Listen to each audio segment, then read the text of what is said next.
nak buat baik kat mak ayah saya dalam keadaan mak saya dah meninggal? Maka perintah Allah untuk anak-anak buat baik kat mak ayah ni sampai anak-anak tu yang meninggal. Dengan cara macam mana dai? Yang pertama, ibu ayah antara sunnah Nabi dalam kita nak berbuat baik pada arwah adalah kita berbuat baik pada best friend arwah.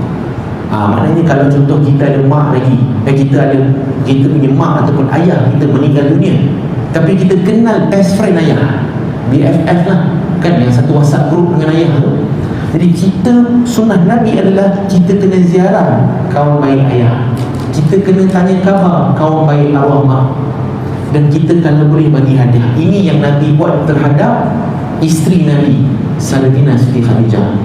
Nabi ni sayang Siti Khadijah, disampaikan Nabi kalau ada makanan special, apa Nabi buat?